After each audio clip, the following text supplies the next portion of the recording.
अस्सलाम वालेकुम दोस्तों, वेलकम टू अरबाज ऑफिशियल। दोस्तों आज की वीडियो में हम जानेंगे फॉरेक्स ट्रेडिंग के लिए बेस्ट ब्रोकर्स कौन कौन से हैं पाकिस्तान में, फॉरेक्स ट्रेडिंग हलाल है या हराम है, और फॉरेक्स ट्रेडिंग पाकिस्तान में लीगल है या इलीगल है, एक्सनेस, ऑक्टा एफएक्स और दीगर जो प्लेटफॉर्म्स है क्या वो पाकिस्तान में लीगल है या इलीगल है, और अगर इस तरह के प्लेटफॉर्म्स इलीगल है तो फिर भी हम उन पर सेफली किस तरह से काम कर सकते हैं, ये सारी चीज़ें इस वीडियो में आपको देखने को मिलेगी। वीडियो जाने से पहले वीडियो को लाइक करें और चैनल को सब्सक्राइब करना हरगिज़ ना भूलें ताकि आपको इस तरह की मजीद इन्फॉर्मेटिव वीडियोज़ मिलती रहें। तो सबसे पहला सवाल कि फॉरेक्स ट्रेडिंग पाकिस्तान में किस तरह से की जाती है, एक्सनेस, ऑक्टा एफएक्स और दीगर प्लेटफॉर्म्स लीगल हैं या इलीगल है। तो एक्सनेस, ऑक्टा एफएक्स और दीगर जो प्लेटफॉर्म्स है वो पाकिस्तान में रेगुलेटेड नहीं है, वो फॉरेन रेगुलेटेड है। ये साइप्रस कंट्री से रेगुलेटेड है जो कि यूरोप में है, लेकिन फिर भी आप यहाँ से काम कर सकते हैं, ट्रेडिंग कर सकते हैं, लेकिन ये है इलीगल। पाकिस्तान के रेगुलराइजेशन एक्ट 1947 के तहत फॉरेन एक्सचेंज के साथ ट्रेडिंग करना ये बिल्कुल गैर कानूनी है, और इसके पाकिस्तान में इलीगल होने का मतलब हरगिज़ ये नहीं है कि आप ट्रेडिंग नहीं कर सकते। आप ट्रेडिंग कर सकते हैं,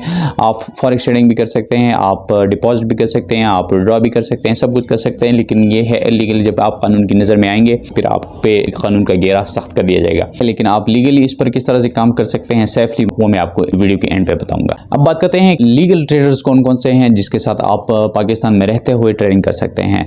तो पीएमएक्स पाकिस्तान मर्केंटाइल एक्सचेंज की वेबसाइट पर जितने भी ट्रेडर्स वहां पर लिखे हुए हैं वो सारे लीगल ट्रेडर्स हैं, वो सारे ट्रस्टेड हैं और बेस्ट ब्रोकर्स हैं जिसके साथ आप ट्रेडिंग कर सकते हैं। लेकिन पीएमएक्स के साथ ट्रेडिंग में मसला ये होता है कि वहाँ पर ट्रेडर्स के कमीशन बहुत ज़्यादा होते हैं और टैक्सेस भी बहुत ज़्यादा होते हैं। इस वजह से लोग प्रेफर करते हैं फॉरेन एक्सचेंज और फॉरेन ब्रोकर्स के साथ, क्योंकि वहाँ पर ये सारी चीज़ें नहीं होती। लेकिन मसला ये होता है कि वो इलीगल है पाकिस्तान में। तो अब बात करते हैं कि आप सेफली एक्सनेस और ऑक्टा एफएक्स के साथ किस तरह से आप ट्रेडिंग कर सकते हैं। तो इसका पॉसिबल सोल्यूशन ये है कि आप डिपॉजिट और विड्रॉ अपने लोकल बैंक्स में लें, पाकिस्तानी बैंक्स में लें, फॉरेन का कोई बैंक वगैरह या फिर कोई थर्ड पार्टी एप्लीकेशन यूज़ ना करें।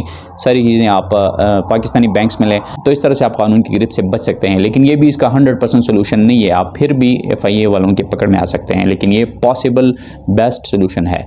इसके बाद बात करते हैं हलाल या हराम की कि फॉरेक्स ट्रेडिंग हलाल है या हराम है। तो इसके जवाब के लिए मैं आपको तारिक मसूद और डॉक्टर जाकिर नाइक के बयान सुनाता हूँ, तो चलिए मुलाहिजा कीजिए। देखिए, ऑनलाइन ट्रेडिंग में एक उसूल याद रखें कि सोने और चांदी और करेंसी की जो खरीदो फरोख्त है, इसके लिए ज़रूरी है कि पहली बात तो ये कि कब्ज़े के बगैर आगे आप कोई भी चीज़ नहीं बेच सकते सिवाय ज़मीनों के, प्लॉटों के। वो मिल्कियत में आ जाना काफ़ी है, कब्ज़ा उस पर ज़रूरी नहीं है। लेकिन जो यानी मनकूली अशियाएँ, एक ऐसी अशिया जो उसको एक जगह से दूसरी जगह मुंतकिल किया जा सकता है, प्लॉट को तो नहीं किया जा सकता। तो जितनी भी अशिया जो एक जगह से दूसरी जगह ट्रांसफ़र हो सकती हैं, तो उनके बारे में सही हदीस मौजूद है, सही हदीस और सही हदीस मौजूद है कि जब तक उन चीज़ों पे कब्ज़ा नहीं हो जाता, फिजिकली आपका कब्ज़ा या आपके वकील का कब्ज़ा नहीं हो जाता, आप उसको आगे फ़रोख्त नहीं कर सकते। तो इंटरनेट पर सोने और चांदी की और जो डॉलर वगैरह की या करेंसी की जो खरीदो फरोख्त हो रही है, उसमें कब्ज़ा बिल्कुल भी नहीं होता। बल्कि क्या होता है कि मैंने आपको डॉलर बेचे और बस ये फ़र्ज़ कर लिया कि वो डॉलर के आप मालिक बन गए हैं। फिर एक हफ्ते बाद डॉलर अगर बढ़ गया तो जो है आप मुझे पैसे दे देंगे, घट गया तो मैं उल्टा आपको दे दूंगा। इस तरह से डिफरेंस बराबर करते रहते हैं बैठ के। ये जुआ है, सट्टा है, बिल्कुल हराम है, बिल्कुल नाजायज़ है। तो गोल्ड की बे में भी, गोल्ड की खरीदो फरोख्त में भी यही है कि गोल्ड की खरीदो फरोख्त में भी यही मसला है कि जब तक आपका कब्ज़ा नहीं हो जाता आप उसको आगे फ़रोख्त नहीं कर सकते। तो फॉरेक्स ट्रेडिंग में यही हो रहा है कि गोल्ड और ये सब चीज़ें जो है कब्ज़े के बगैर ही आगे बेची जा रही हैं, जो बिल्कुल हराम और बिल्कुल नाजायज़ है। अच्छा, इसमें गोल्ड, करेंसी और जो चांदी है उसके अलावा चीज़ों में भी बहुत ज़्यादा ट्रेडिंग हो रही है, कब्ज़े के बगैर बेच रहे हैं, जैसे दराज.pk में और बहुत सारी वेबसाइट्स बनी हुई हैं। OLX में होता है, आपने देखा। तो उसमें ये बात याद रखें, उसमें भी अगर आप, जैसे मैं एक वेबसाइट खोलता हूँ और मैं फॉर एग्जांपल मोबाइल बेचता हूँ, मैं आपको बताता हूँ भाई एक एप्पल का मोबाइल है, मैंने आपको इतने रुपए का बेचा, आपने, हालांकि वो मैंने अभी ख़रीदा ही नहीं है, मेरे पास नहीं है, लेकिन मैंने आगे किसी दुकान वाले से बात की हुई है, तो ये भी हराम है, नाजायज़ है। क्योंकि मैं जब तक मैंने मेरा कब्ज़ा नहीं हुआ और मैंने अपनी मिल्कियत में दाखिल करके बाकायदा फिजिकली कब्ज़ा नहीं लिया, उसने मुझे हैंड ओवर नहीं किया, तो मैं आपको बेच नहीं सकता। तो ये भी नाजायज़ है। इसको जायज़ करने का तरीका ये है कि आप कस्टमर को बेचें नहीं, बल्कि उससे बुकिंग कर लें कि भाई ये मोबाइल है, ये मैं इतने का दूंगा आपको। आपने कहा ठीक है मैं इतने का लूँगा। ये नहीं कि मैंने इतने का आपसे मोबाइल ले लिया, भाई मैं आपसे मोबाइल इतने का लूँगा, तो मैं कहता हूँ ठीक है मैं आपको कहीं से भी ला के दे दूंगा, या ये बताने की जरूरत भी नहीं, कहीं से भी ला के दे दूंगा, बस ये मोबाइल मैं आपको इतने का दूंगा। यानी सौदा नहीं हो रहा, सौदे की बुकिंग हो रही है, बेचा नहीं जा रहा, बेचने का वादा किया जा रहा है कि मैं आपको इतने का दे दूंगा। तो ये फिर जायज़ है। फिर आपने मुझसे एक चीज़ खरीदी कि भाई ये मोबाइल हमने आपसे 1 लाख का खरीदा, यानी हम आपसे 1 लाख का खरीद रहे हैं, खरीदा नहीं बल्कि खरीद रहे हैं, आप हमें कहीं से ला के दे दें। तो मैं मार्केट से जाके वो पकड़ता हूँ और मैं आपको जब डिलीवर करता हूँ तो उस वक्त फिर ये खरीदो फरोख्त का अमल हो रहा होता है। उस वक्त मोबाइल यानी आपको दे रहा हूँ और आपसे पैसे ले रहा हूँ, तो ये खरीदो फरोख्त का उस वक्त अमल हो रहा है। तो जब उस वक्त अमल हो रहा है तो वो चीज़ मेरे कब्जे में भी आ चुकी है और मैं उसका मालिक भी बन चुका हूँ। The basic question is forex trading permitted? Is buying foreign currency and then selling it for a higher price permitted?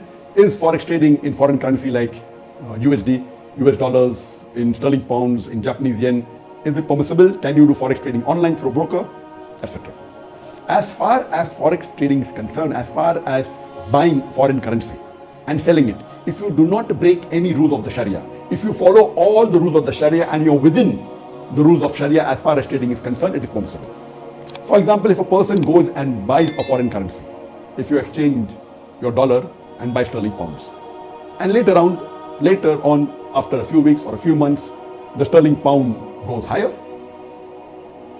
and you sell the sterling pound back and get a bigger amount of dollars than what you purchased for, it is permitted, as long as it is done on the spot with your own money.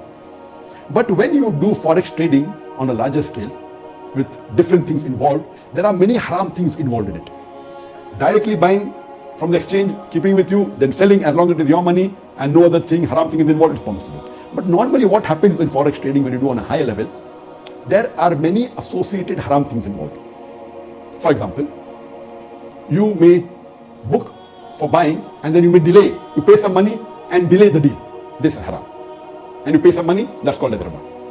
You may trade in margin. So you pay only 10% and the balance somebody else pays and then you share the profit with it. Our beloved Prophet said that if you give loan to someone, you cannot involve profit in it. Or if you take loan from someone, you cannot give him profit. So this becomes haram, this becomes riba. So many things associated with forex trading, especially when you do on a large scale. There may be futures, which is haram. There may be options, which is haram. So as long as no haram things are involved, it is permitted. But many a times, most of the time, when it's done on large scale, there is borrowing with riba, there is futures, there is options. So these involve haram elements which make it haram. For example, insurance per se is not haram. But the conventional insurance is haram because it involves interest, it involves gambling, it involves things which are not sure. So if it doesn't involve gambling, doesn't involve riba, doesn't involve unsurety, if it's takaful, it's permissible. Insurance per se is not haram. Similarly, trading, buying and selling foreign currency per se is not haram. But because associated things are there, even in online, one important factor is there that if you buy, see it is an on-the-spot transaction. So if you buy on the spot and exchange with the hand, it's permissible. If you're doing online, see to it you get the currency with you on the spot. If there is a delay and if it's later on, futures involved, then it becomes haram. If you take a loan and do margin trading, it becomes haram. If there are futures, if there are options, it becomes haram. But generally, trading in foreign currency and making a profit on the spot, if it's your own money without involving haram activities, it's permissible. Stay away from the haram activities, it's fine. Hope that's the question. दोस्तों ये थी आज की video. कोई भी सवाल हो आपका तो आप कमेंट सेक्शन में बिला झिझक मुझसे पूछ सकते हैं। वीडियो अच्छी लगी हो तो लाइक करें और चैनल को सब्सक्राइब करना हरगिज़ ना भूलें।